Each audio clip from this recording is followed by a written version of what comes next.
अस्सलाम वालेकुम नाज़रीन, मैं हूँ आंसा और आप देख रहे हैं आज की कहानी। आज की कहानी में हमारे साथ मौजूद है फरजाना। अच्छा, तो फरजाना के माशाल्लाह 5 बेटियां हैं और इन बेटियों की वजह से इनके शोहर ने इन्हें तलाक दे दी है। जब 5वीं बेटी इनके घर पैदा हुई तो शोहर ने कहा कि मैं तुम्हें छोड़ रहा हूँ, क्योंकि तुमने मेरे लिए 5 बेटियां अल्लाह की रहमत होती हैं। उन्हीं बेटियों की वजह से जो बाप के नसीब की होती हैं, उन्हीं बेटियों ने अपनी बेटियों की वजह से उनके वालिद साहब ने मासूम बच्चियों के सर से सहारा उठा लिया, बीवी को तलाक दे के तो खुद चले गए हैं। और इनके हालात अब कैसे गुजर रहे हैं वो हम फरजाना से ही जानते हैं। अस्सलाम वालेकुम। वालेकुम सलाम बाजी। फरजाना कैसी हैं आप? दोबारा करिए इनसे अस्सलाम वालेकुम से, ये इसे चलती रहने। अस्सलाम वालेकुम। वालेकुम। एक सेकंड, इसकी लाइट तो बंद कर, तेरे मुंह पे पड़ रही है। अच्छा।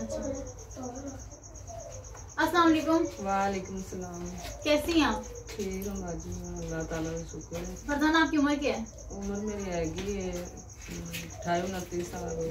28-29 साल आपकी उम्र है। और कितनी बेटियां आपकी? 5 बेटियां। तो आपकी शादी जब हुई थी तो आपकी उम्र क्या थी? उम्र मेरी हैगी सी 18-19 साल। 18-19 साल की उम्र में आपकी शादी हुई थी। तो जब आपकी शादी हुई है तो उसके बाद आपकी क्या यानी कि जिंदगी कैसी गुजरी थी आपकी? जिंदगी बाजी, मेरी पहली बेटी हुई तो सारे खुश हुए कि अल्लाह उसको बेटा देगा। फिर दूसरी हुई तो फिर वो चुप कर गया ने। फिर तीसरी हुई, फिर चौथी हुई तो मेरे शौहर ने कहा जो हम 5वीं बेटी भी पैदा हुई तो मैं तुझे तलाक दे दी। तो 5वीं बेटी हुई तो उन्हें मुझे तलाक दे दी। साडा हम कोई सहारा नहीं, कोई कुछ नहीं। मेरे शौहर ने मेरे घरों काट दिता। मैं कोठियां से काम करने, कोठियां वाले कभी पैसे दे देते हैं कभी नहीं देते। घर भी साढ़े मालिक मकान सानू 3 महीने हो गए किराया मांग रहे ना, सुन किस्त दे किराया। अच्छा, तो नाज़रीन हमारी अच्छा तो नाज़रीन हमारी जो फरजाना है, इनका कहना है कि इनकी बेटियों की वजह से इनके शोहर ने इन्हें तलाक दे दी और अब ये काम करती हैं लोगों के घरों में जहाँ पर कोई सपोर्टिव नहीं है, जहाँ पे कोई भी सपोर्ट नहीं करता। इवन के वो इनको देते हैं पैसे तो दे देते हैं। ये किराए के मकान में रह रही हैं इस टाइम और जिसकी हालत बहुत ही खस्ता है। अच्छा, तो फरजाना हमें ये बताएं आप कि जब से आपकी बेटियां हुई हैं, इनका जब शोहर ने आपको तलाक दी थी तो उसके बाद से आपने कैसे गुजारा किया अपना?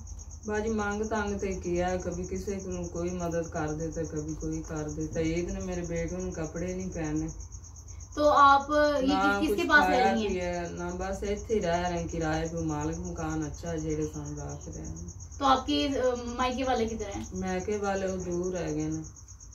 किधर रहते हैं वो? किधर रहते हैं? पिंड रहते हैं। तो आप उनके पास क्यों नहीं गई? पास बाजी वो भी गरीब है ना, फिर सानू कित्थों पालन। तो भाई कितने आपके? भाई मेरे 4 है। अच्छा, और बहनें कितनी आपकी? बहना 5 है।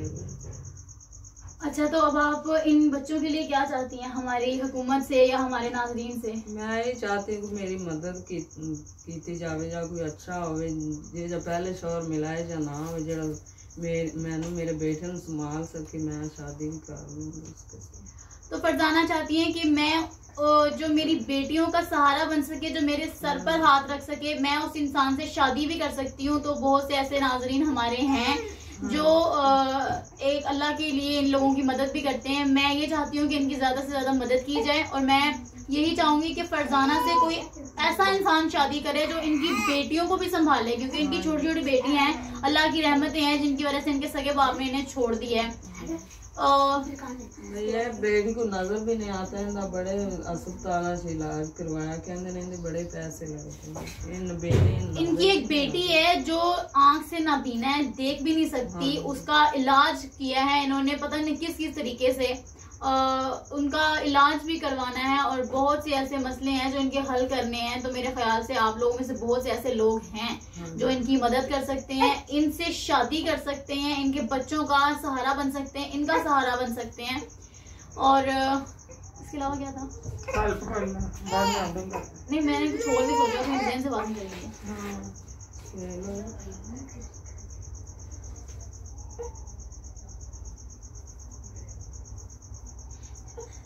और हमारे कमेंट्स बहुत ज्यादा ऐसे आते हैं कि जी ये फेक स्टोरीज हैं। तो मेरी बात सुने, मैं यही कहूंगी आपसे कि किसी को शौक नहीं होता आके अपने आप को सोशल मीडिया पर जलील करने का। ये बहुत ही मजबूर होकर सोशल मीडिया पर आती हैं, वरना इन्हें कोई शौक नहीं है। इसलिए मेरी आप सबसे रिक्वेस्ट है कि ये सब कुछ फेक नहीं होता, ये बहुत ही रियल स्टोरी है। और इसी के साथ आप मुझे इजाजत दें। बाकी आपकी कोई भी स्टोरी है जो आप चाहते हैं कि हम आपकी आवाज बने तो हमसे राब्ता करें। इनका नंबर मैं आपको जरूर स्क्रीन पर दूंगी। बाकी हमारा नंबर ऑलरेडी कमेंट्स में पिन होता है। तब तक के लिए हमें इजाजत दें। खुदा हाफिज। खुदा हाफिज।